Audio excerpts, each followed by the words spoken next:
হাসিনা ভাবছে যে বাংলাদেশ থেকে, বাংলাদেশের শত শত হাজার হাজার মানুষের রক্ত নিয়ে হুলি খেলে ও ভাবছে যে ভারত যা পার হয়েছি ওখানে বেঁচে আছি।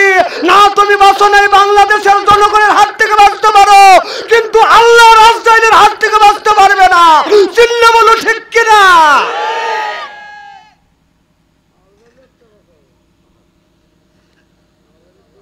এই যে এত মানুষকে হত্যা করলো, এ জবাব, এ হিসাব আল্লাহর কাছে দিতে হবে। আপনার কাছে যদি আমি অন্যায় করি, আপনি যদি আমাকে মাফ না করে দেন, আল্লাহ মাফ করবে না। তোমার একটা অর্ডারে শত শত মানুষের জীবন নিয়ে তুমি ছিনিমিনি খেলছো, শত শত হাজার হাজার মানুষকে তুমি শহীদ করে দিয়েছো। আর এমনও শিশু আছে, এমনও মানুষ আছে গুলিবিদ্ধ হয়ে চোখ হারিয়েছে, এরপরে আপনার চোখ হারিয়েছে, অন্ধ হয়ে গেছে, কেউ হাত হারাইছে, কেউ পাও হারাইছে। ওই লোকটা যদি মাপ না করে দেয়, ওই লোকটা যদি মাপ না করে দেয়, আপনি মাপ পাবেন না, পাবেন না, পাবেন না। ঠিক মনে হয় খুব জোরে হওয়া গেল। জোরে কন, এত আস্তে কন। এখন কি আমি লোক আছে, খুব জ্বালাইছে, 16টা বছর খুব জ্বালাইছে। স্টেজে উঠলেই কয় যে হিসেব করে কথা বলো, পাও কাটে হাতে ধরা দেবো, পাও কাটে হাতে ধরা দিবি। আয় আজকে, আয় আজকে, আয়।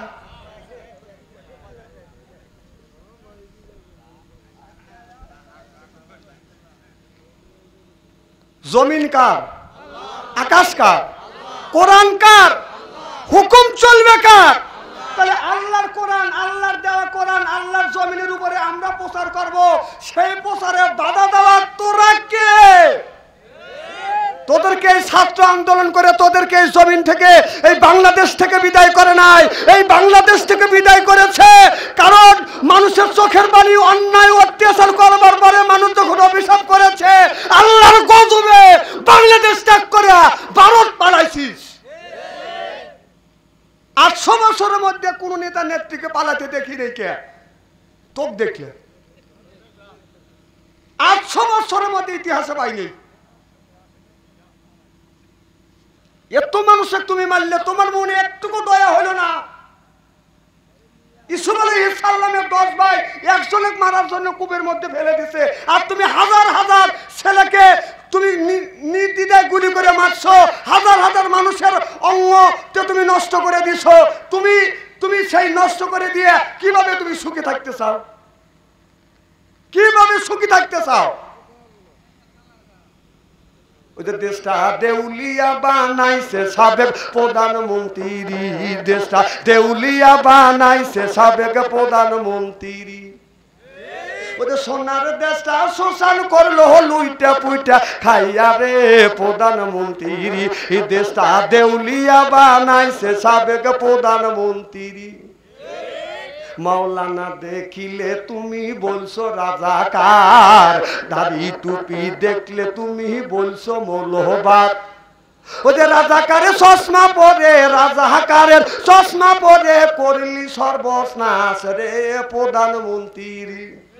দেশটা দেউলিয়া বানাইছে সাবেক প্রধানমন্ত্রী, দেশটা দেউলিয়া বানাইছে সাবেক প্রধানমন্ত্রী।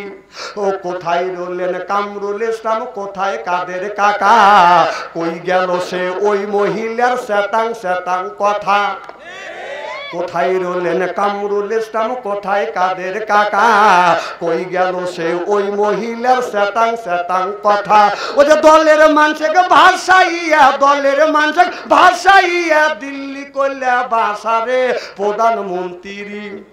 দেশটা দেউলিয়া বানাইছে সাবেক প্রধানমন্ত্রী, সোনার দেশটা শোষণ করলো লুইটা পুইটা খাইয়া রে প্রধানমন্ত্রী। 41 সাল পর্যন্ত ক্ষমতায় থাকিবে, নমরুদের মতো দেশটা শাসন করিলে।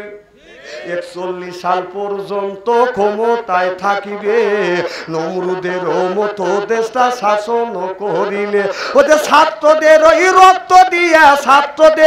রক্ত দিয়ে কেমন খেলা খেললে রে, প্রধানমন্ত্রী দেশটা দেউলিয়া বানাইছে সাবেক প্রধানমন্ত্রী।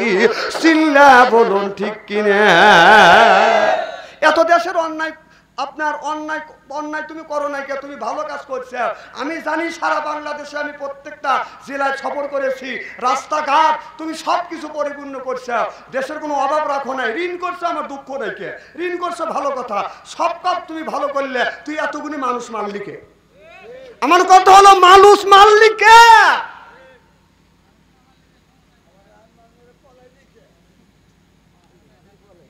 তারপরে আমার কথা হলো মারলি তুই বইয়ের মতো পালা গেলি কে? কথা কয় না, তুমি না পালাস না।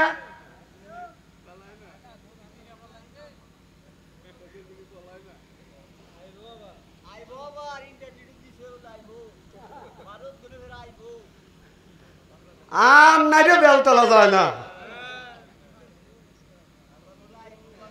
এত লোক মাইরি আবার আসবে, বাপরে সাহস! এতবার দুধ দিয়ে মাখাইছে, শর্ট করে আসার সাথে সাথে শর্ট করে ফাঁসি দিয়ে দিবে, আসুক। এই নমরুদ সেদিন বললেন আনা রব্বুকুমুল আলা, এই জমিনে আমি প্রতিষ্ঠিত খোদা, আমাকে খোদা বলে মানো। এখন অন্যায় দেখলে কিছু মানুষ বুঝতে পারে এটা অন্যায়, জোরকন ঠিক কিনা? যে অন্যায় করে আর যে অন্যায়কে সমর্থন করে উভয় খারাপ। কথা কন? যে এতগুলি মানুষ মারা গেল, তারপরে যদি সমর্থন তুমি করো, তাহলে বোঝা গেল তুই হাসিনার চাইতে তুই বেশি খারাপ। কথা কয় না কেন? তুই কি ভালো মানুষ নাকি? যাই এতগুলি মানুষ মারলো, তার পক্ষে তুই সবাই গাছ।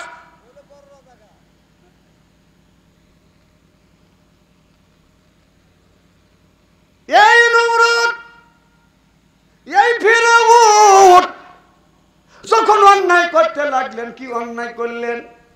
আপনার ওখানে একটা আইন পাস করলো যে আপনার মিয়া মহিলা হইলে আমার প্রধানমন্ত্রী ছুটাইতে পারবে না, কিন্তু একটা পুরুষ একটা এমপির গিরি ছুটাইতে পারে, একটা মন্ত্রীগিরি ছুটাইতে পারে। এটা হলো ফিরআউন। এই চিন্তা করিয়া তার জাতীয় সংসদ সদস্যদের নিয়ে একটা পরামর্শ করলেন। হামানকে বলেন, হামান কি করা যায়? হয়তো একটা ছেলে আসিয়া এই জমিনে আমার দাউস খোদাইগিরি তসমস করে ফেলবে, অতএব কি করা যায়? বলো খোদা সাহেব এখনো সেই সন্তানটা দুনিয়ার বুকে আছে এ নাই, তুমি একটা কাজ করো, কন্যা সন্তান হলে বাঁচা রাখো, পুরুষ সন্তান হলে তুমি জবাই করো। এটা হলো ফিরআউনের জামানায় একটা আইন চালু করে দিল। জোরকান নাউজুবিল্লাহ। ফিরআউন আইন চালু করলো, পুরুষ সন্তান হলে সবাই করো, হত্যা করো, মেরে ফেলো, আর কন্যা সন্তান বাঁচা রাখো, কারণ ওই ছেলে মুসা আলাইহিস সালাম যেন না আসে যেন আমার দাউস খোদাইগিরি যেন তছনছ করে না দেয়। এটা ফিরআউনের একটা চক্রান্ত। দেখুন হাজার হাজার শিশু সন্তানকে জন্মগ্রহণ করে, অমনি বাদন খবর পাই ফিরআউনের আপনার নমরুদের লোকজন যা বাদন হত্যা করে। ওই জামানার মধ্যে একজন মানুষ ছিল, নাম হলো কায়েস। কি নাম? এই কায়েস প্রতিবাদ করলো, আপনি কেন এত মানুষের শিশু বাচ্চাকে হত্যা করেন, এত মায়ের বুক খালি করেন কেন? এই শিশু বাচ্চারা তো কোনো অন্যায় করে না, এই শিশু বাচ্চাদেরকে কেন আপনি নির্মমভাবে অন্যায়ভাবে হত্যা করেন? আজকে জন্ম নিছে আজকের মারলেন, আজকে জন্ম নিছে কালকেও মারছেন, এইভাবে শত শত শিশু বাচ্চাকে তুমি দুনিয়ার থেকে বিদায় করে দিচ্ছ। তুমি খোদা না? খোদা যদি তুমি হইতে তাহলে খোদা কোনদিন তার বান্দার উপরে আপনার এই অত্যাচার চালাইতে পারে না। চিল্লে এখন ঠিক কিনা? তুমি যদি খোদা হও, আর যদি খোদাই হইতে, খোদা হয়ে তার বান্দাদের উপরে এইরকম জুলুম আর অত্যাচার করতে পারে না। তুমি খোদা না, তুমি খোদা নামে একটা গাধা। তখন এই কায়েস এই কথা যখন বললেন, ফিরআউন আপনার তার বন্ধু হামানকে নিয়ে জাতীয় সংসদ সদস্যদেরকে নিয়ে পরামর্শ করলো, কায়েস এইরকম অন্যায় করতেছে, প্রতিবাদী কণ্ঠ বোঝা যাচ্ছে, ও যদি প্রতিবাদ করে ওর সাথে আরো কিছু লোক থাকিয়া প্রতিবাদ করলে আমার বিরুদ্ধে যদি বিরোধিতা করে তাহলে আমু শেষ, ওই এমপি মন্ত্রীরা তোমরাও শেষ, অতএব আমাকে বাঁচানোর জন্য যা করা দরকার তাই করো, আমি যদি মরি তোরা কিন্তু বাঁচবি না। কথা কয় না রে? আমাদের এই দেশের সরকারও ভাবছিল, মিনিস্টার মন্ত্রী এমপিদের বলছিল অন্যায় কর্ম সমর্থ করতে হবে, আর যদি সমর্থ না করিস আমরা যা করছি যদি একবার গদি ছাড়ে যায় তখনও 12টা বাজাবে, আমারও 13টা বাজা ছাড়বে। এদিনও জোর করে ক্ষমতা থাকার পরেও আল্লাহর গজবে যখন চলে গেল, দেখ নেতাকারে কি অবস্থা। এটা হলো ফেরাউনের একটা চক্রান্ত, ফেরাউনের একটা আইন চালু করে দিল। জাতীয় সংসদ থেকে পাস করলাম, আর দেরি করো না, এই কায়েসকে তোমরা ধরে গুম করো, যেন ওর পরিবার বাদান, তার পরিবারের মধ্যে তার বড় একটা গোষ্ঠী আছে, ওর পরিবারের মধ্যে বাদান পড়ায় 700 বাদান আপনার লোক আছে, 700টা বাদান ভোটার আছে, একটা বংশ, এত বড় বংশ কায়েসকে তোমরা গোপন করো, এই একে আর বের হতে দেওয়া যাবে না। এমন একটা বিল্ডিং এর মধ্যে কায়েসকে আটকা রাখলেন, আপনার 10 বছর ওই কায়েসকে বাদান গুম করে রেখেছেন। বাড়ির মানুষ সব, শরিকের মানুষ, বাড়ির মানুষ, বউবাল বাচ্চা, মা বাবা, এলাকার মানুষ, দেশের মানুষ সব জেনেছে 10 বছর হয়ে গেছে, আর কায়েস বাইছে নাই, কায়েস মারা গেছে, ওকে গুপ্ত করছে। কথা বুঝতেছেন না? এর মানে হলো ওইটা বাদান আপনার হাজার হাজার বছর পর এটা প্রকাশ হয়ে গেছে, যেই যার এই সরকারের বিরোধিতা করছে তাকে ধরে নিয়ে বাদান আয়না ঘরে বন্দি করছে।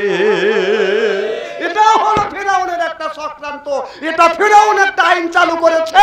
এই সরকারও যেই যে লোকটা ওর বিরোধিতা করছে ওকে ধরেই ওকে গুম করিয়ে আয়না ঘরে 5 বছর 10 বছর পর্যন্ত রাখছে।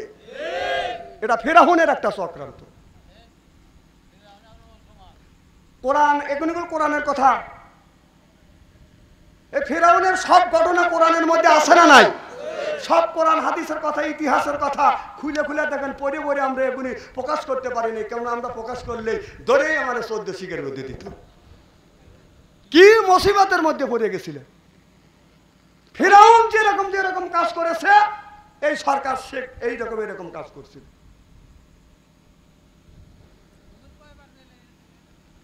আর 6 তো গেছিলাম, আর কতদিন কম, 100 দিন বাইরে শুয়েছিলাম, সেটা তো করলেন না। না না, আমি আপনাদের এলাকায় অনেক দিন ধরে, জামালউদ্দিন ভাই আমাকে নিয়ে আসে, আপনাদের এলাকায় মাহফিলে আসি, আমি কয়টা রাজনীতি খারাপ কথা বলছি? কন কি রাজনীতি করছি আমি? তাহলে আমি রাজনীতি, আপনারাই বলতেছেন রাজনীতি করি নাই, আপনারাই তাহলে আমার মতো লোক, আমি রাজনীতি বুঝি না, রাজনীতি করি না। আপনাদের এই টাঙ্গাইল জেলা এসে আমি কোনো মহিলা পদেও তো দাঁড়াতে পারবো না, ওই যোগ্যতা তো আমার নাই। কে? আর আমার দেখলে কিছু কিছু সময় আমার দেখলে কোথায় হলো রাজাকারের বাচ্চা, রাজাকার। তাহলে কি রকম চিন্তা করে দেখেন, যে সময় আমি ছোট তখন আমার বয়স 4 থেকে 5 বছর, 6 বছরে, আর বেশি আমার বয়স না। তাহলে তখন আমি জানি না যে যুদ্ধ কি রকম হয়েছে। আমাদের বাংকারের নিচে মাটি খনন করিয়া ওই জায়গা আমাদের রেখে দিছে, আমরা দুনিয়ার কিছু দেখি নেই। 7 দিন 8 দিন 10 দিন পর্যন্ত ওই বাংকারের মধ্যে থাকছি, দিনের মধ্যে 1বার 2বার যখন ফুস করে বের হয়েছি, বাপ মা ধরে নিয়ে আবার ওই বাংকারের মধ্যে ঢুকেছি। কথা বোঝে না রে, মানে উপরটা যেন মানে গুলি করতেছে, গুলি যেন না লাগে, এদিন মাটির নিচে খনন করে বাংকার বোঝেন না, বাংকার করে করে রেখে দিছে। কি দুস্তু আসছিলাম ছোটকালের, তাই তো যে বাংকার থেকে বের হয়ে আসি, বাপ মা ধরে নিয়ে আবার ভিতরে ঢুকে ঢোক। তাহলে কন আমি কিভাবে রাজাকার হইলাম? আরে রাজাকার তুমি পাগল হয়ে গেলা। রাজাকারের মানে রাজাকার বলে পাগল হয়ে নিজের দেশটা ছাড়িয়া, নিজের বাপের দেশ, মায়ের দেশ, জন্মভূমি ছাড়িয়া এখন থাকে রয়েছে। আমার ভাইয়ের, আমার মুসলমান ভাইয়েরা, ওই দিকে যেতে চাই না, আমি যে কথা বলতেছিলাম হযরতে আপনার ইউসুফ আলাইহিস সালামের 10 ভাই ইউসুফ আলাইহিস সালামকে আপনার ওই হাত পা বাঁধ দিয়া কূপের মধ্যে বাঁধান যখন ফেলে যখন দিলেন, আল্লাহ বলে জিবরাইল রে তাড়াতাড়ি যা আমার বন্ধু আমার বন্ধু ইসমাইল ইউসুফ আলাইহিস সালামকে কূপের মধ্যে ফেলে দিছে, তাড়াতাড়ি যা। জিবরাইল আলাইহিস সালাম বলে আল্লাহ মিশরের কূপ কোথায়? আর আমি রইলাম 7 আসমানের উপরে বড়ই গাছের নিচে। সুবহানাল্লাহ, একটু জোরে কর। আল্লাহ কয় যে আমার বন্ধু যেন কষ্ট না পায়, বন্ধুকে ধর। জিবরাইল আলাইহিস সালাম বললেন আল্লাহর নবীর কাছে বর্ণনা দিয়েছে, ইয়া রাসূলুল্লাহ ইয়া হাবিবাল্লাহ, ওই দিন আমি কি করছি, আমার আল্লাহ 600 নূরের পাখা দিয়েছে, এই আমার নূরের 600 পাখা দিয়ে আমি এমন ভাবে বাড়ি মারছি, আমার শরীরের যত শক্তি আছে শক্তি কাঠাইয়া আমি এরকম করে পাখা ঝাড়ছি আর তুলছি, তাতে আমার শরীরের ঘাম ঝরছে, প্রত্যেকটা পশম থেকে ঘাম ঝরছে। আমি যায়া দেখি ইউসুফ আলাইহিস সালাম আসতে আছে, আমি অমনি জানিছি হাত বাড়াইলে। এ হলো 2 জায়গা, আর একটা জায়গা আছে বলবো? সুবহানাল্লাহ, একটু জোরে বলো। আর একটা জায়গা হলো আমার নবী, আমার দয়াল নবী, আমার বিশ্ব নবী মুহাম্মদুর রাসূলুল্লাহ সাল্লাল্লাহু আলাইহি ওয়াসাল্লাম যেদিন তায়েফের জমিনে আমার নবী যখন কলমার দাওয়াত দিতে গেলেন, তায়েফের জমিনে আমার নবী বললেন তায়েফের মানুষেরা মান আমানা বিল্লাহ, আল্লাহর উপরে ঈমান আনো, ওই আল্লাহকে মানো, আমি নবী আমাকে তোমরা মানো। আর তায়েফের মানুষেরা আমার নবীকে পাগল বলিয়া আখ্যাত করছে আর বলেছে ওই তায়েফের ছেলেরা, ও তাইবের মেয়েরা, ও মুহাম্মদ সাল্লাল্লাহু আলাইহি সাল্লাম বাপদাদার ধর্মের মুখে চুনকালি মারছে, নতুন ধর্ম পেশ করতে যাচ্ছে, যাও যাও যাও তাড়াতাড়ি যাও, মুহাম্মদ সাল্লাল্লাহু আলাইহি সাল্লামকে পাথর মেরে এই জমিন থেকে তোমরা বিদায় করে দাও। জোরকান নাউজুবিল্লাহ। তাইবের ছেলেরা আমার নবীর গায়ে বাদান পাথর মারে, তায়েফের জমিনে পাথরের আঘাতে রক্ত ঝরল আমার নবীর গায়, তায়েফের জমিনে পাথরের আঘাতে রক্ত ঝরছে আমার নবীর গায়। পসাদি সিরিয়া কুপেতে পড়লো বালতি, কপসা দড়ি সিরিয়া কুপেতে পড়লো বালতি, কি দোষ করছে ওটা শুনলো না, তায়েফের জমিনে পাথরের আঘাতে রক্ত ঝরছে আমার নবীর গায়। আমার নবীকে একবার নয় 2 বার নয়, পাথর মারতে মারতে 3 বার করে আমার নবী অজ্ঞান হয়ে তায়েফের জমিনে পড়ে গেছে। নবীর জ্ঞান ফেরে না, ওরা জানে মারা গেছে। হযরত যায়েদ ছিল আমার নবীর সাথে, হযরত যায়েদ যখন জ্ঞান ফিরলেন আমার নবীর বগুলের নিচে হাত দিয়ে নবীকে দাঁড় করালেন, ইয়া রাসূলুল্লাহ ইয়া হাবিবাল্লাহ, আপনাকে পাথর মারলো, ওদের অন্তরের মধ্যে একটু দয়া হলো না? আমার নবীর সর্বশরীর দিয়ে আপনার রক্তগুলি প্রবাহিত হচ্ছে, আমার নবী জামা দিয়ে দিয়ে রক্তগুলি এইরকম করে জামাই নিচ্ছে, তারপরে জামা যখন রক্তবাদান শোষণ করে না, আমার নবী রক্তগুলি এইরকম করে করে শরীরে সর্বশরীরে এরকম করে মালিশ করে মাখা নেয়। এবার যায়েদ দেখে বলে, ইয়া রাসূলুল্লাহ ইয়া হাবিবাল্লাহ, ও নবীজি, যেই রক্ত শরীর থেকে বের হয় ওই রক্ত মালিশ করলে কি শরীরের মধ্যে ঢোকে? আমার নবী চোখের পানি ফেলে দিয়ে কাঁদতে আর বলে, যায়েদ রে, এ যায়েদ, আমি হলাম রহমতের নবী, আমি নবী, আমি রহমত, আর এক জায়গা রহমত আর গজব এক জায়গা থাকতে পারে না। আল্লাহ আমাকে রাহমাতাল লিল আলামিন হিসেবে দুনিয়ায় সৃষ্টি করেছে, আমা আরসালনাকা ইল্লা রাহমাতাল লিল আলামিন।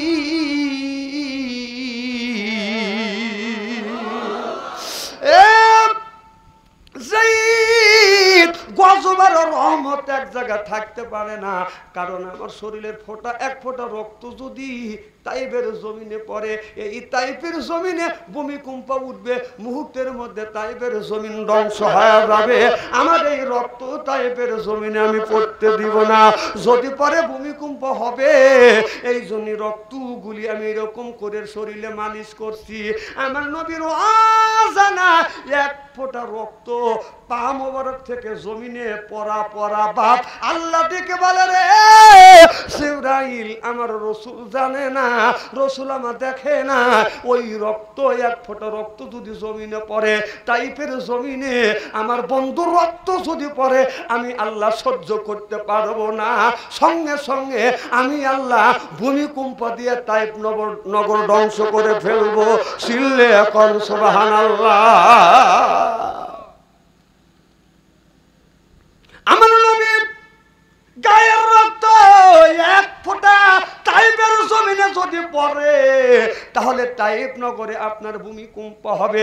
আল্লাহ নবী বলেছে, আল উলামা ওয়ারাসাতুল আম্বিয়া, আমি নবী দুনিয়া থেকে বিদায় হয়ে গেলাম, আমার উত্তরাধিকার আল উলামা ওয়ারাসাতুল আম্বিয়া, আমার বংশধর, আমার দাবিদার হক্কানি আলেম। চিল্লে এখন সুবহানাল্লাহ।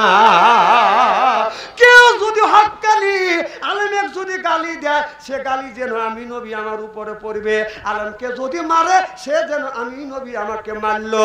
আলেমকে গালি দিলে সে যেন আমি নবী আমাকে গালি দিল। এই সরকার, এই বিগত সরকার আলেমদেরকে দেখতে পারে না যে 50টা বছর কোরআনের দাওয়াত দিয়ে হাজার হাজার মানুষকে বাদল মুসলমান বানাইছে, নির্বিচারে তাকে বাদান আপনাকে, সে আপনার এইভাবে মরে নাই, এই তাকে মারা হয়েছে আপনার ইঞ্জেকশন দিয়ে, তাকে দুনিয়ার থেকে বিদায় করা দেওয়া হয়েছে। আলেম মারার পরে, সরমুনের পীর সাহেবকে মারবার পরে, মাওলানা দিলার হোসেন সাইদি সাহেবকে মারার পরে এমন অভিশাপ করছে, 1 বছরও যায় না ও দেশ ত্যাগ করে মামার বাড়ি যা পার হয়েছে। এটা আল্লাহর গজব পড়ছে। সরমুনের পীর সাহেব কার মাথায় বাড়ি দিছিল? কার কয় বিঘে জমি মই দিছিল? সে ইলেকশনে দাঁড়াইছিল, সে ন্যায় বিচারের কামনা করেছিল, আর সেই আলেমেক তুমি মারলে। তুমি আলেমেক মারো নাই, তোর গজব তুই ডাকে নিয়ে আসিস। যে কোরআনের পাখি আল্লামা দেলার হোসেন সাইদি 50টা বছর এই কলেমার দাওয়াত দিছে, কোরআনের দাওয়াত দিছে। 50টা বছর ছোট থেকে দেখছি, যতগুলি মাওলানার ওয়াজ শুনছি, সব মাওলানা ওয়াজ করছে বাবার ওয়াজ। বাবা পানির উপর দিয়ে হাইটে গেছে, বাবা পানির যায় নামাজ পড়ছে, আর এক বাবা বাতাসের উপর যায় নামাজ পড়ে নামাজ পড়ছে, আর এক বাবা চোখ বন্ধ করছে, নদী পার হয়ে গেছে। খালি এই বাবার ওয়াজ। কোরআনের তাফসির সঠিক তাফসির করে নাই। আল্লামা দিলার হোসেন সাইদি এই বাংলাদেশ থেকে সঠিক কোরআনের তাফসির শুরু করতে ছুটতে এই তাফসিরটা গোটা বাংলাদেশ না গোটা বিশ্বে ছড়িয়ে গেছে। সুবহানাল্লাহ। আগের যতগুলো মাওলানা আসলে একটা মাওলানা তাফসির করে নাই, খালি বাপ দাদার ওয়াজ করছে। দাদা কি করছে, বাবা কি করছে, তার দাদা পীর সাহেব, তার দাদা পীর সাহেব, তার দাদা পীর সাহেব, খালি এইটা নিয়ে পাগল হয়ে গেছে। কোরআনের হক কথাগুলি বলে নাই। কোরআনের তাফসির এই বাংলাদেশের মানুষকে দেখা দিছে আল্লামা দিলার হোসেন সাইদি, যে কোরআনের মধ্যে যে ভালো ভালো কথা আল্লাহ বলে, সেই কোরআনের তাফসির উন্মুক্তভাবে তিনি মানুষের কাছে প্রচার করে এখন বাংলাদেশে হাজার হাজার তাফসির কারক বের হয়েছে। সুবহানাল্লাহ।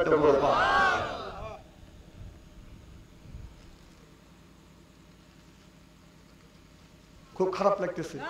আর একটা কথা বলি, সেই জিনিসটা হচ্ছে আপনার বাংলাদেশে দেখেন, আপনার জীবনের শুরু থেকে কারো বয়স 80 বছর, কিছু কিছু মুরব্বী আছে 80 বছর বয়স হয়ে গেছে, 70 বছর বয়স হয়ে গেছে। একটা পীর সাহেবের দেখান, কোন পীর সাহেবের কাছে যায় আপনার একটা হিন্দু মানুষ, একজন খ্রিস্টান মানুষ মুসলমান হইতে দেখান, দেখাতে পারবেন না। আর যারা ইসলামী আন্দোলন করে, জামায়াত ইসলামের আন্দোলন করে, তাদের কাছে শত শত মানুষের যে বছর আমির হামদার কাছে মনে হয় 50-60 জন মানুষ মুসলমান হয়েছে। মাওলানা মিজানুর রহমান আজহারি, তার কাছে শত শত মানুষ মুসলমান হয়েছে। ডাক্তার জাকির নায়েকের কাছে হাজার হাজার মানুষ কলমা পড়ে মুসলমান হয়েছে। বাংলাদেশের একটা বাংলাদেশ, ভারত, পাকিস্তান, আমি চ্যালেঞ্জ করলাম একটা পীর সাহেব দেখান যে এই পীর সাহেবের কাছে একজন হিন্দু একজন খ্রিস্টান এসে মুসলমান হচ্ছে, দেখান দেখান। কারণ ওরা হিন্দুরা জানে যে আমরা যে ধর্ম ত্যাগ করে যে ইসলাম ধর্মে আসবো, কারণ ওরা জানে যে আমরা যে কথা যার উপরে বিশ্বাস করেছি এরা এই ধরনের বিশ্বাস করে। কারণ ওদের ওই যে কৃষ্ণ কিভাবে গোসল দিছে, নদীতে নাচছে, এর 1600 গোপিনী যায় ল্যাংটয়া গোসল করতেছে, আর তারই কৃষ্ণ যায় 1600 গোপিনী মহিলা ল্যাংটয়া গোসল করতেছে, তাদের কাপড় চুপড় নিয়ে ও গাছে উঠে বসে আছে। ও জানে যে ওই সমস্ত কথা আর এই বাংলাদেশের কিছু কিছু পীর সাহেবের কথা এক কথা। এই জন্য কোনো পীরের কাছে কলমা পড়ে মুসলমান হয় নাই। আর যারা জামাত ইসলাম করে, ইসলামী আন্দোলন যারা করে, তারা কোরআন হাদিসের সঠিক কথা তুলে ধরে, মানুষ আকৃষ্ট হয়ে কলমা পড়ে মুসলমান হয়। সুবহানাল্লাহ, বাড়ির যা কয়ে কথা কি আমি অবাস্তব বলতেছি নাকি? কারণ ওরা জানে যে আমার ঠাকুর যেভাবে খায় আর আমাদের দেশের কিছু কিছু পীর সাহেব এইরকম করে খায়। এই যে বন্যা হইলো, এই যে বন্যা হলো, কত মানুষ 12 থেকে 13টা জেলা বন্যায় ডুবে গেছে। বাংলাদেশের আমার মনে হয় বাংলাদেশের এমন কোনো মানুষ নাই যে 5-10 টাকা তাদেরকে সহযোগিতা করে নাই। কথা কর নাকি? আপনাদের কাছ থেকে তোলে নাই? তুলছে, আমও দিছে, বাইও দিছে, সবাই দিছে। বাংলাদেশে যতগুলি দল আছে প্রত্যেকটা লোকের দলের মানুষেরা, বাংলাদেশের প্রত্যেকটা দলের মানুষেরা সাহায্য করছে, এক দলের মানুষেরা খালি সাহায্য করে নাই। ওরা কোথায় যে ওরা মরতেছে, আরো মরুক। 13 জেলা বন্যা হয়েছে কেন? না সারা বাংলাদেশ না, 61 জেলা না 64 জেলা বন্যা হোক, ব্যাপক মরে যায়, মানে ওর মা চলে গেছে ভারত। কথা কি আমি অবাস্তব বলতেছি? তাহলে দেখা গেল ছোট বড় সব রিক্সা শ্রমিক, কৃষক, দম চারাল সব 5-10 টাকা করে দিয়ে শরীক হয়েছে। বাংলাদেশের একটা পীর সাহেবের দেখান যে এই পীর সাহেব যে ওর মাসে মাসে ওরস করে 32 টাকা, যে কোটি কোটি টাকা ইনকাম করে, চাকরি করে না, বাকরি করে না। এলাকা যা দেখলি দেখা যায় পীর সাহেবের এই 350 বিঘা জমি পীর সাহেবের, ওর বাপও তো করে যায় নাকি, খালি আপনার আমার টাকা লিয়া অতগুনি জমি করছে। বোঝে না, বোঝে না। তাহলে একটা পীর সাহেব একটা চাউল লিয়ে কোনে সহযোগিতা করছে? বাপের বাড়িতে লাফালাফা যান, নিজের খাটনির টাকা দিয়ে আসেন।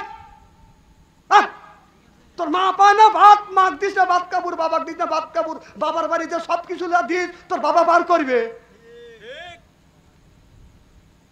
এখন তো ঠিক ঠিক করতেছে, হলে তো কালকেই তো বাচ্চু আনসারির নামে শুরু হওয়া যাবে নি, যে বাচ্চু আনসারি জানি টাঙ্গাইল জেলে আসে না। উচিত কথা জানি কই।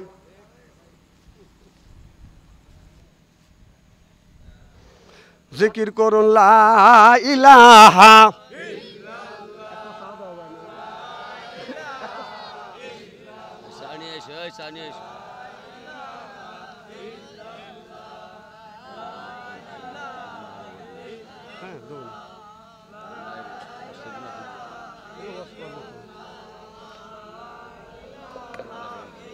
লা ইলাহা, এই কলে মার বান্ধব বেলা কাজে লাগবে মরণ বেলা। এই কলে মার রৌশনীতে যে কবর হবে তোমার উজালা। লা ইলাহা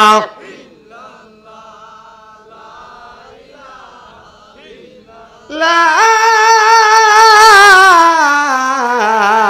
ইলাহা ইল্লাল্লাহু মুহাম্মাদুর রাসূলুল্লাহ সাল্লাল্লাহু আলাইহি ওয়াসাল্লাম। আল্লাহ ডেকে বলে, জিবরাইল তাড়াতাড়ি যা, দেখ আমার নবীর সতর্কে এক ফোঁটা রক্ত যদি তায়েফের জমিনে পড়ে, এই জমিনে ভূমিকম্প হবে, আমি আল্লাহ ভূমিকম্প তুলে দিব। জিবরাইল আলাইহিস সালাম বলে, আল্লাহ কই রইল তাইফের জমিন? আমি রইলাম 7 আসমানের উপরে বড়ই গাছের নিচে। আল্লাহ বলে, তাড়াতাড়ি যা, তাড়াতাড়ি যা হুকুম পালন কর। জিবরাইল আলাইহিস সালাম তার 600টা পাখা দিয়া আমার নবীর কাছে বলে, ইয়া রাসূলুল্লাহ, ইয়া হাবিবাল্লাহ, আপনি জানেন না আপনার শরীরের রক্ত মুবারক জমিনে তখন পড়বে, আমি তখন 600 পাখা দিয়া এরকম করে টান মারিয়া আমি আসা দেখি রক্ত এখনো পড়ে নাই, পড়া পড়া ভাব, তার আগেই আমি নবী এসে হাজির হয়ে গেছি। আমি নবীর কাছে এসে হাজির হয়ে গেছি, এসে ওই নবীর রক্ত আমি আমার নূরের পাখার উপরে ধরে ফেলছি। সুবহানাল্লাহ। এই জিবরাইল আলাইহিস সালাম এই 3 জায়গা যখন আসতে শরীর থেকে গাম বের হয়েছে। আমার ভাইয়ের আমার নবীকে ক্ষত বিক্ষত যখন করেছে তাইবের জমিনে, আমার নবী যায়েদকে ডেকে বলে, যায়েদ রে, আমার পানি পিপাসা লাগছে, আমাকে এমন মারা মারছে, রক্ত শূন্য অবস্থা হয়ে গেছে নবী। এ যায়েদ, আমাকে একটু তাইফের জমিন থেকে একটু পানি পান করা। হয়তো যায়েদ তাইফের জমিনে মানুষের কাছে পানি চায়, বলে না না, মুহাম্মদ সাল্লাল্লাহু আলাইহি সাল্লামের নামে পানি দিব না। যায়েদ বলে, ইয়া রাসূলুল্লাহ, ইয়া হাবিবাল্লাহ, আমি যে এই জায়গা যাই কেউ তো আপনার নাম শুনলে পানি দেয় না গো নবী। আমার নবী বললেন, যায়েদ, তাইফের জমিনে আমার 8টা ফুপু আম্মা আছে। এ যায়েদ, আমার একটা ফুপু আম্মার বাড়ি, আমাকে নিয়ে চলো।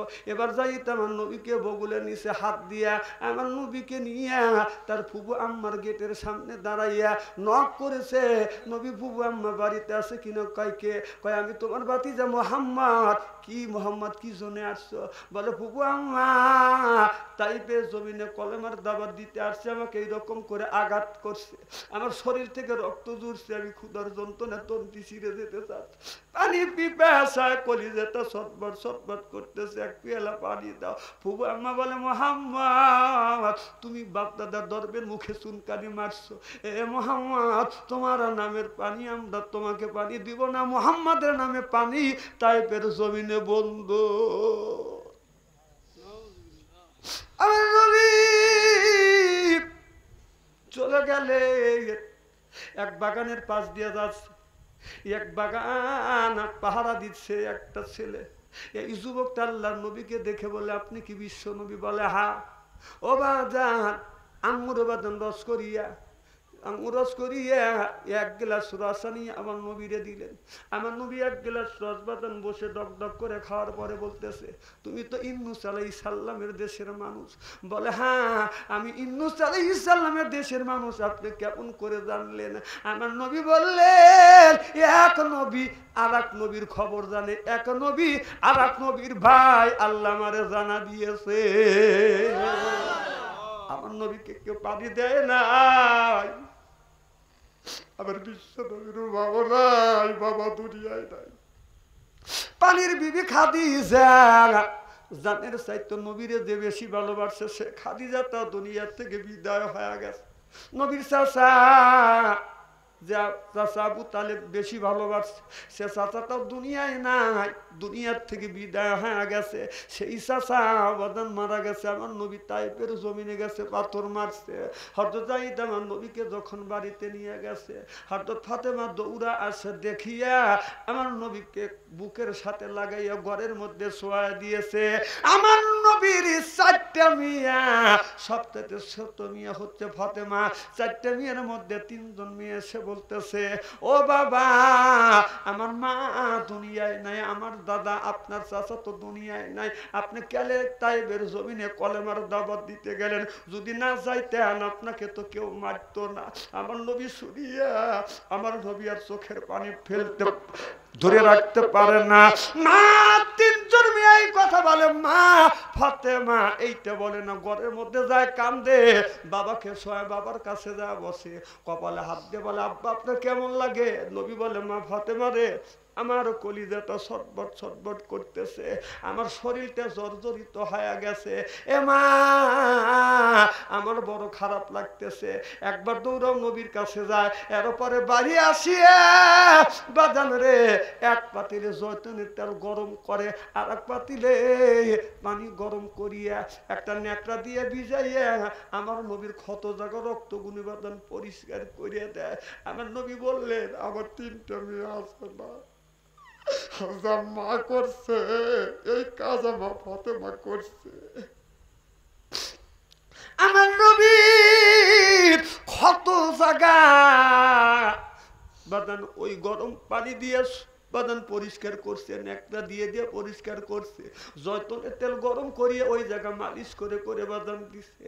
আমার নবী মা ফাতেমার উরুর উপরে বাদান ঘুমিয়ে পড়ছে, ঘুমের মধ্যে স্বপ্নে দেখে মা আমেনা আমার নবীর সামনে হাজির হয়ে গেছে। মা আমেনা এসে বলে বেটা মুহাম্মদ সত্যবেলা আমি তোমাকে রেখে চলে গেছি বেটা, ও বেটা কতদিন ধরে তোমার সাথে দেখা হয় না, টাইপের জমিনে তোমাকে যখন পাথর মারছে বেটা, তুমি যখন বাড়ির ঘরে এসে কাঁদতেছ, আমি তোমার মা আর থাকতে পারি না, তোমার কাছে আইসি। বেটা তোমারে মারছে বাবা, ও বেটা আমি তোমার মারছি। আমার নবী হাত পারে জড়া ধরে কান্দে, হাত পারে ধরে বলে মারে তোমাকে আর আমি যাইতে দিব না মা, এই যে তোমার হাত ধরছি আর তোমাকে যাইতে দিব না মা, সত্যবেলা তুমি আমাকে রাখিয়া তুমি কোথায় চলে গেছো, আবার অনেকদিন পরে আসছো, আমি তোমাকে যাইতে দিব না।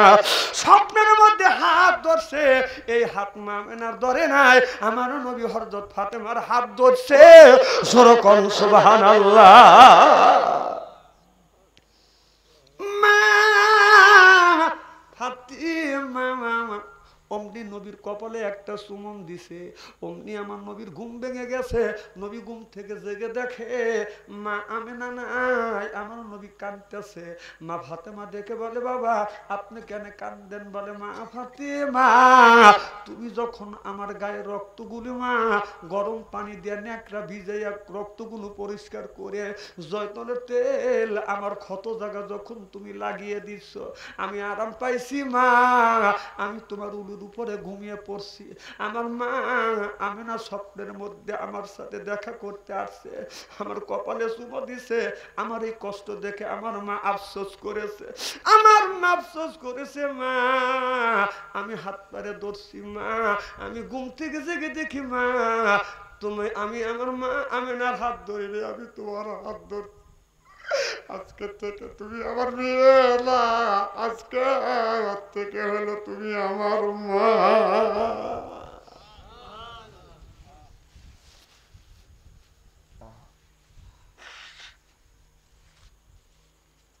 যার মা নাই সেই মায়ের ব্যথা যে বোঝে, বাবা যার দুনিয়ায় নাই সেই বাবার কথা বোঝে।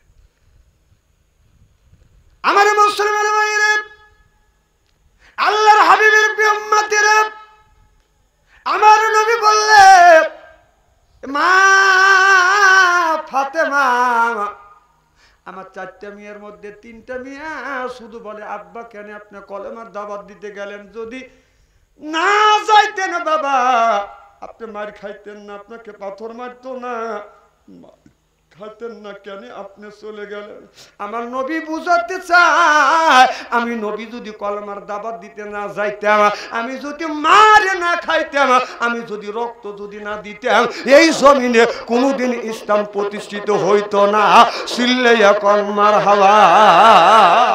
আল্লাহর নবী ইসলাম প্রতিষ্ঠিত করি আমাদের কাছে তুলে দিয়ে গেছে, আর বলেছে ও পৃথিবীর মুসলমানেরা আমি নবী দুনিয়ার থেকে বিদায় হয়ে গেলাম, 2টা জিনিস তোমাদের কাছে রেখে গেলাম, একটা হলো আমার আল্লাহর কোরআন, আর একটা রাখলাম আমি নবী আমার হাদিস অর্থাৎ আমার সুন্নাত। তোমাদের এই জীবনে আল্লাহর জান্নাতে যদি যেতে চাও, তোমাদের জীবন নামে গাড়িটাকে 2টা জিনিসের উপর তুলে দেয়, একটা হলো কোরআন আর একটা হলো রাসূলের হাদিস। এই 2টার উপরে জীবন নামে গাড়ি তুলে দিয়া এই জীবনটা চালাতে যদি পারো, এই জীবনটা চলতে চলতে জান্নাতুল ফেরদাউস পর্যন্ত পৌঁছে যাবে। নারায়ে তাকবীর। আল কোরআনের আলো। এখন ঘরে ঘরে না সংসদে চলো, সকলেই হংকার দিয়ে বলবেন আল কোরআনের আলো। এক দল বাদ দিয়ে সব বলেন, অন্য দলের লোক তো নাই, সব তো আমরা মুসলমান। সব আমরা কয় দল? জোরে কোন? সব আমরা মুসলমান কয় দল? আল কোরআনের আলো। এতগুলো মানুষের সাইজ এইরকম। আল কোরআনের আলো আপনারা বলবেন সংসদে আল কোরআনের আলো। নারে তাকবীর। প্রত্যেকটা মানুষের নৈতিক দায়িত্ব, আপনি যদি মুসলমান, আপনি মুসলমান, আপনি ইমানদার, আপনি যদি ইমানদার হন, মুসলমান বলে যদি দাবি করতে চান, আপনার নৈতিক দায়িত্ব কোরআনটা কিভাবে জমিনে বাস্তবায়ন হবে, প্রতিষ্ঠিত হবে, এটা প্রত্যেকটা মানুষের দরকার আছে না না? কোরআন প্রতিষ্ঠিত করবার জন্য প্রত্যেকটা মানুষের জীবনে ফরজ, নামাজ যেমন আমাদের ফরজ, এই কোরআনটা জমিনে বাস্তবায়ন করার জন্য প্রত্যেকটা মানুষের উপরে ফরজ। সুবহানাল্লাহ। এদিক তাকান, আমার কথা কি বুঝতে চান নাকি? আমি কি বুঝাচ্ছি জানেন? নামাজ যেমন আল্লাহ প্রত্যেকটা মুসলমানের উপরে, ইমানদারদের উপরে নামাজ যেমন আল্লাহ ফরজ করে দিয়েছে, আল্লাহর কোরআন জমিনে বাস্তবায়ন করার জন্য প্রত্যেকটা মুসলমানের জন্য ফরজ। আপনার কাছেও ফরজ, আমার কাছেও ফরজ, হাজির কাছেও ফরজ, রিকশাওয়ালার কাছেও ফরজ, শ্রমিকের কাছেও ফরজ। কারণ আপনাদের আমাদের নিয়াত করতে হবে, এতদিন আমাদের দেশটা, এই দ্বিতীয়বার দেশটা স্বাধীন করা হয়েছে, আগে যে যাই করছি আমরা আর কেউ কোনো দল করতে চাই না। আমরা সব মুসলমান ভাই ভাই, আমরা ঐক্য হয়ে ইসলাম দিয়া, কোরআন দিয়া ইসলামের রাষ্ট্র কায়েম দেখতে চাই। চিল্লা বলুন ঠিক কিনা? আমাদের মতবিরোধ আছে, মতভেদ আছে।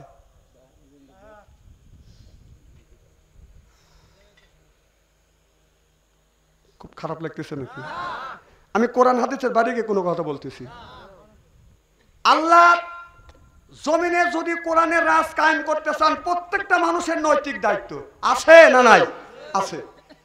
আমাদের মতভেদ আছে, মত পার্থক্য আছে, থাকাই স্বাভাবিক। এদিক তাকান, এমন সময় চা দিতেছেন পাবলিকে, আমার কথাগুলি মগজের মধ্যে ঢুকবিনি না না বলবো তো। এখন আমি যে কথা, যার কাছে চা পাচ্ছে, আমি যে কথা বলছি ওনার কানে যাবে না, ওনার পাশে 2-3 জন থাকবে তার কানে যাবে না, কারণ চার দিকে রোগ বাঙালির। কারণ এই বাঙালির এক কাপ চার জন্য যে সমস্ত মানুষকে ক্ষমাতে দিয়ে আজ দেশটাকে সারা সর্বনাশ করছি, এই চা। এই সময় কি চা দরকার? হ্যাঁ, আমি একটু বেকা দিয়ে পড়ছি, একটা কাপ চাইলাম, আপনারা ব্যবাকে দিতেছেন। এখন আমি যদি নিষেধ করি, সব মানুষ বলবেন যে এত হুজুর মারে বাচ্চা অন্তরে মরে না, কে আমার চা খাবে দিল না। আপনি তো খাইতেছেন, আপনার তো ভালোই লাগতেছে, আপনার পাশে যে 2-3 জন আছে তারা মুখ ছুটকাইতেছে, আপনি জানেন ওটা, আমি দেখতেছি। আল্লাহুম্মা সাল্লি আলা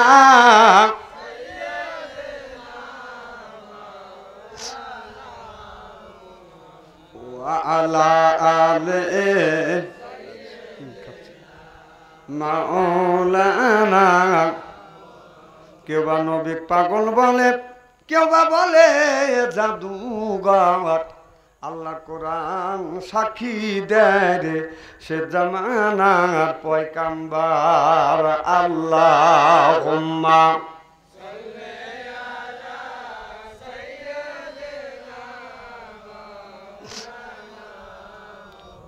ওয়ালা আলে সাইয়্যিদিনা। আমি বলতেছিলাম ভাইরা,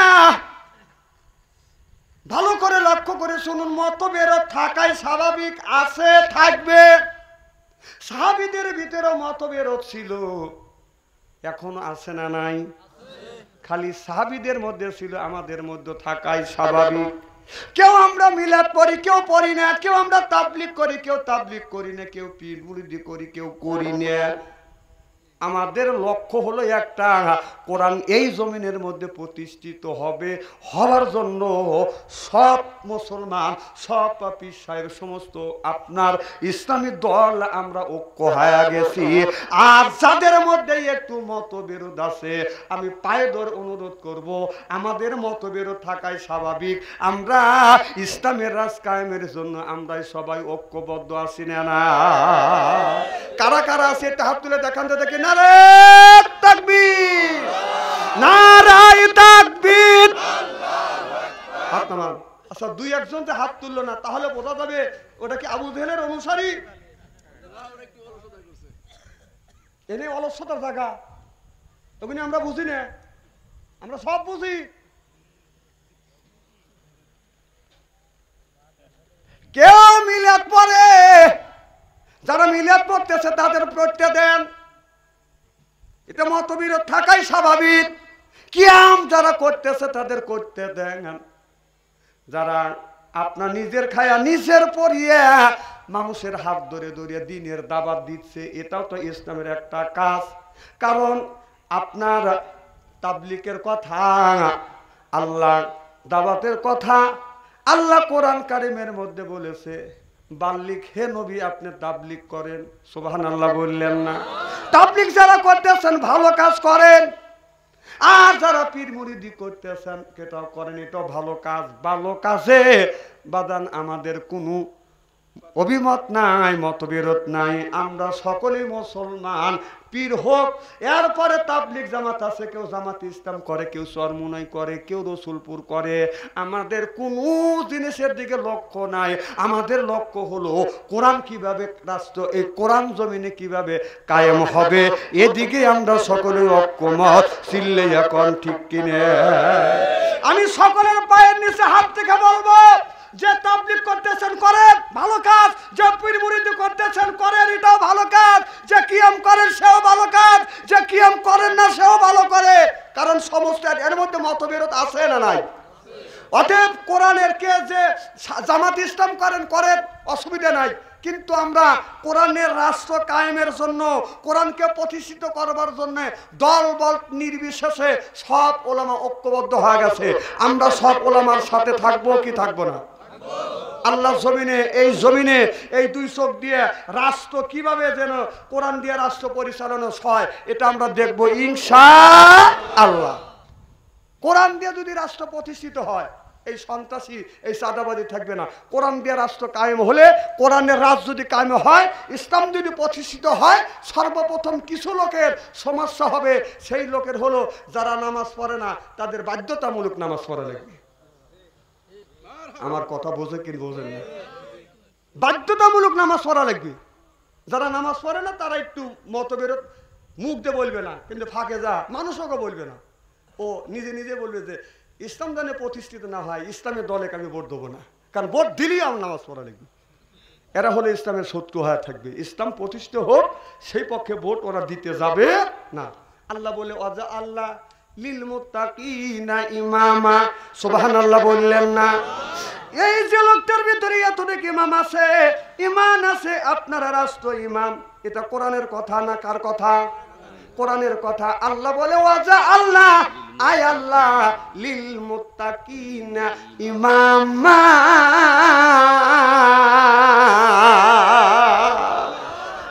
এই যে একটা ইউনিয়নের ইমাম, সেটা হলো মেম্বার। ইউনিয়নের একজন ইমাম, সেটা হলো চেয়ারম্যান। এরপরে আপনার থানার একজন নেতা, সেটা হলো বাদান এমপি। এরপরে দেশের একটা নেতা, সে হলো প্রধানমন্ত্রী।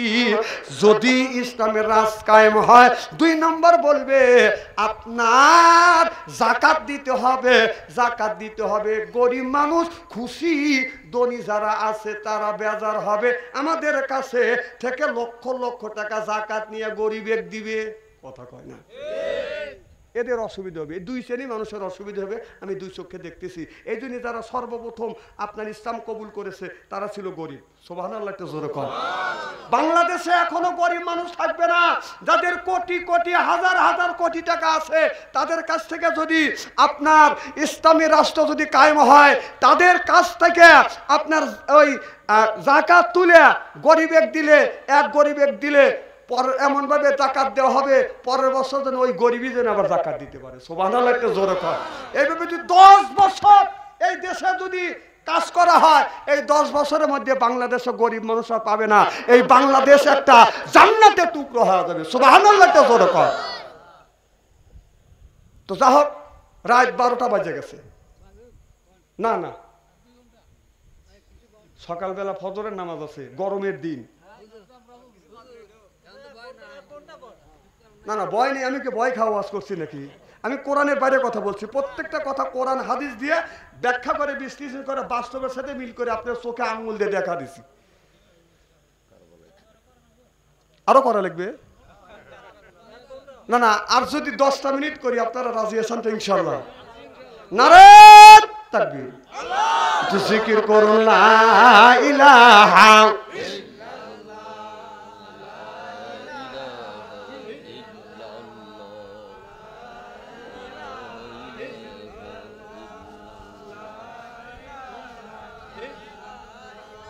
লা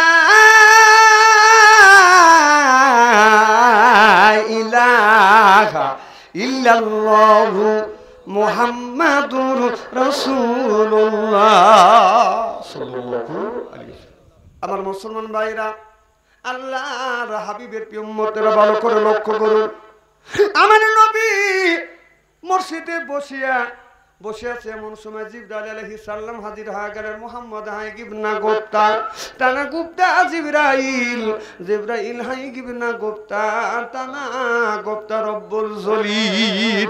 জিবরাইল আলাইহিস সালাম হাজির হয়ে গেলেন আমার নবীর কাছে, এসে বললেন, নবী গো, আপনি বসে আছেন। ও গো নবীজি, এই মুহূর্তে আল্লাহ একটা খবর দিছে। কি খবর?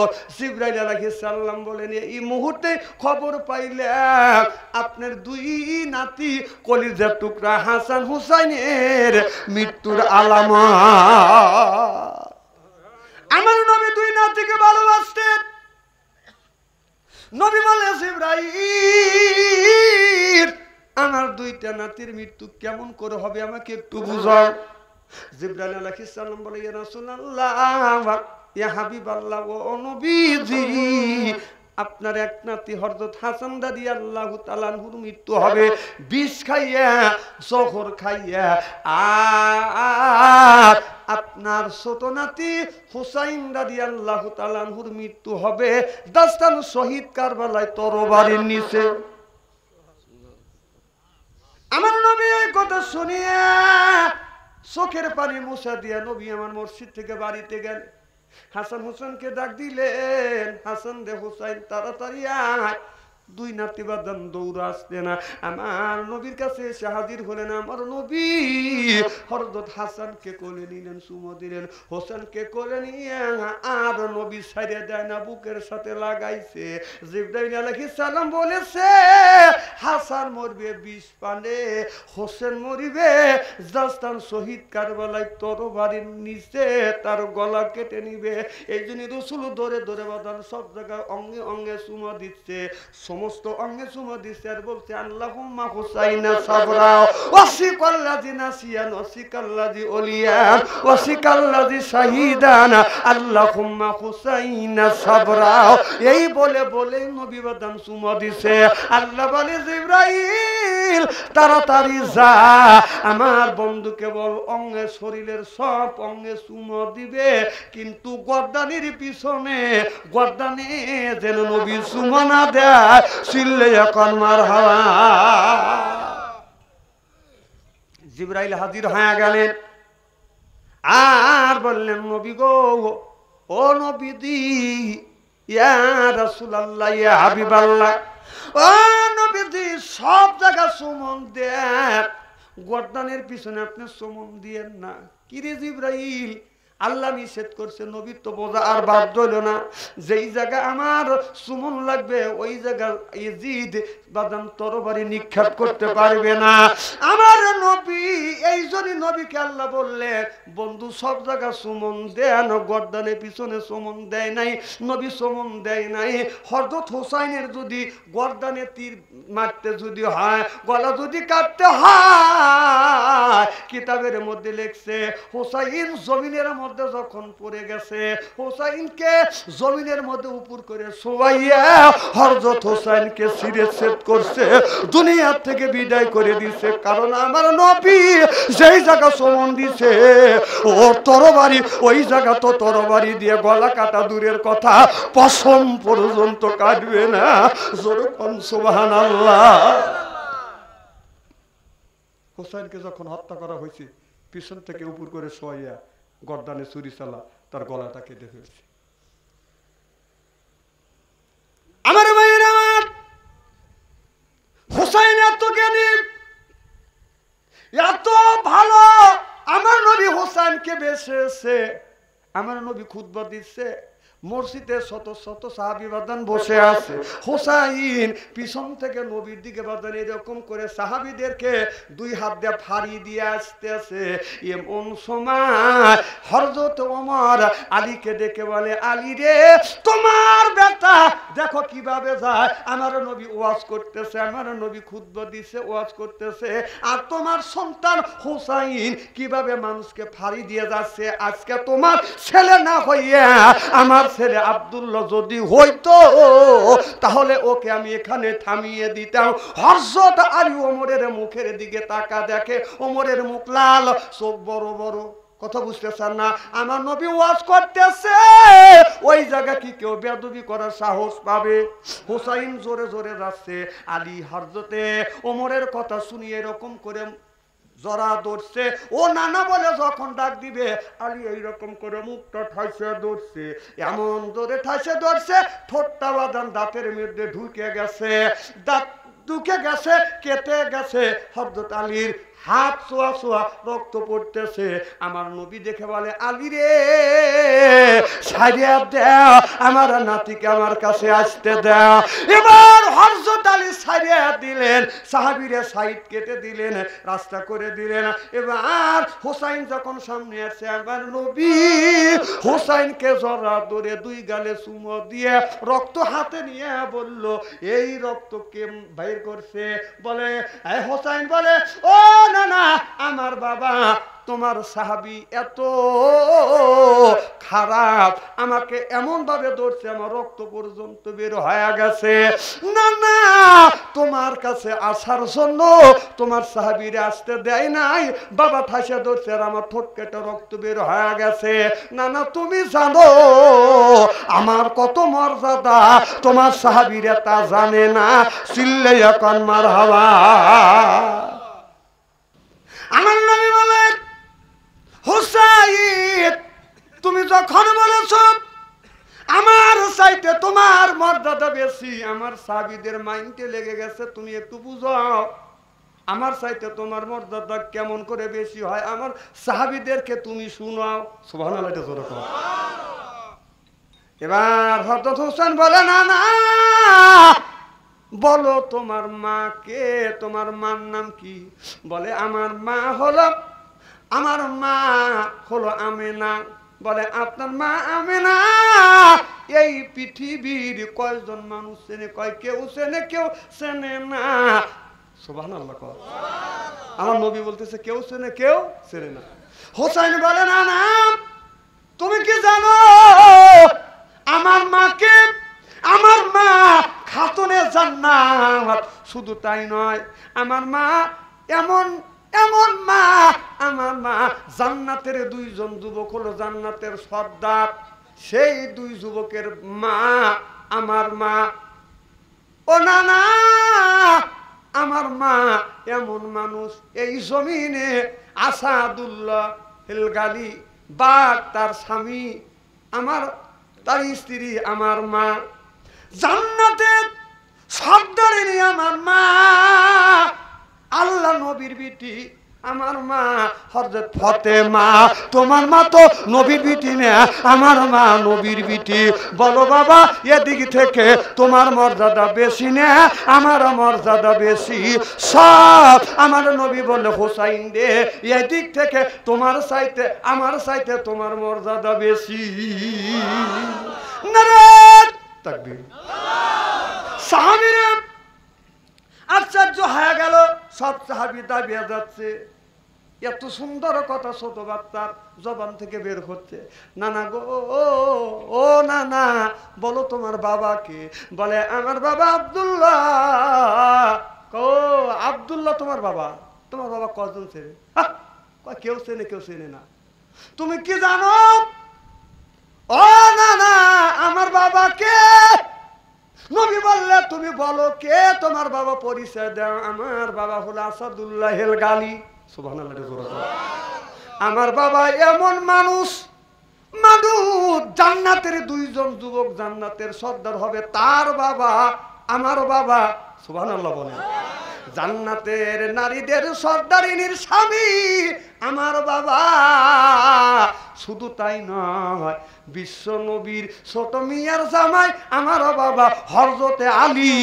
সুবহানাল্লাহ বললেন না? আমার বাবা হলো একজন নবীর মিয়ার জামাই। তোমার বাবা কি নবীর মিয়ার জামাই? সুবহানাল্লাহ বলে না, আমার বাবা তো কোন নবীর মিয়ার জামাই না। বলো না, না এদিক থেকে আমার মর্যাদা বেশি না তোমার মর্যাদা বেশি? আমার নবী বলে হুসাইন, এদিক থেকে আমার চাইতে তোমার মর্যাদার দিকে তুমি অনেক বড়।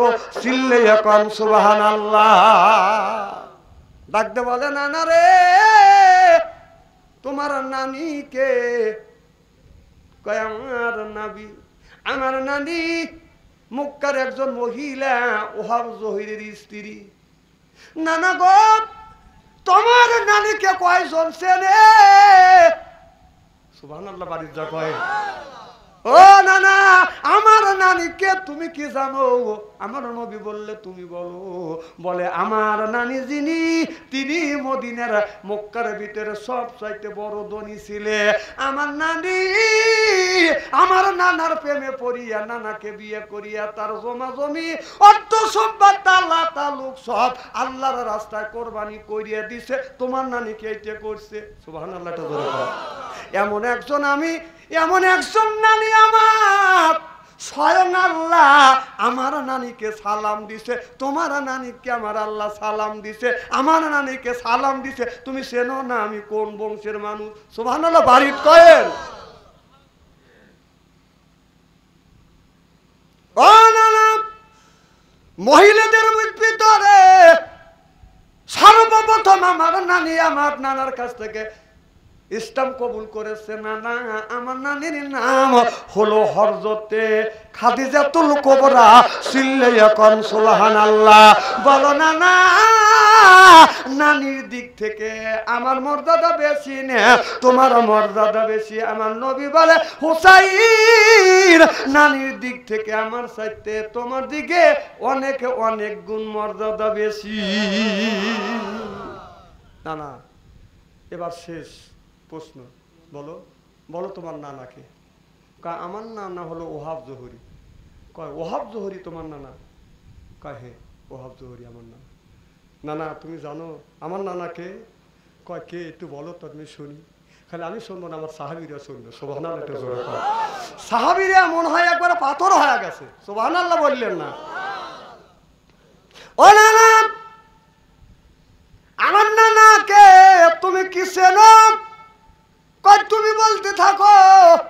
ভাই আমার নানা যিনি, তিনি নাতি, আমার নানার নাতি দুইজন জান্নাতের যুবকদের সর্দার। সুবহানাল্লাহ কর। সেই হলো আমার নানা। জান্নাতের নারীদের সর্দারিনী তার বাবা আমার নানা আসাদুল্লাহ হেল গালি, তার শ্বশুর আমার নানা। আমার নানা এমন একজন ব্যক্তি, আমার নানা তার একটা উম্মতকে জান্নাতে না নিলে আমার নানা জান্নাতে যাবে না। আমার নানা হলো আখিরি জামানার পয়গম্বর মুহাম্মদ রাসূলুল্লাহ সাল্লাল্লাহু আলাইহি ওয়াসাল্লাম। ও নানা, আপনি হলেন আমার নানা। এই বলে চুমা দিলেন। চিল্লাইয়া কোন সুবহানাল্লাহ বলো। নানা, নানার দিক থেকে তোমার মর্যাদা বেশি না আমার মর্যাদা বেশি? আমার নবী বলে হুসাইন, নানার দিক থেকে আমার চাইতে তোমার মর্যাদা অনেক অনেক অনেক গুণ বেশি। হযরত ওমর দৌড়ে এসে হোসেনের গালে ধরে চুমো দেয়, কপালে চুমো দেয়। আলীকে যা বলে, আলী রে তোমার জীবন ধন্য, এত বুদ্ধিমান সন্তান আল্লাহ তোমার ঘরে দিছে, সুবহানাল্লাহ বললেন না? যাই হোক, আর কষ্ট দেবো না, গভীর রাত হয়ে গেছে, 12:30টার কাছাকাছি। আল্লাহ যদি বাঁচা রাখে, যদি কোনোদিন আসি, বাকি কথাগুলি পরিবেশন করা হবে ইনশাআল্লাহ। তো আমি যে কথাগুলি বললাম, কোরআন প্রতিষ্ঠিত করতে হবে। কোরআন যদি প্রতিষ্ঠিত হয়, প্রত্যেকটা মানুষের নৈতিক দায়িত্ব ইসলামের রাজ কায়েমের জন্য, ইসলাম কোরআন প্রতিষ্ঠিত হোক, এটা প্রত্যেকটা মানুষের উপরে নৈতিক দায়িত্ব কে দিছে? আল্লাহ। কি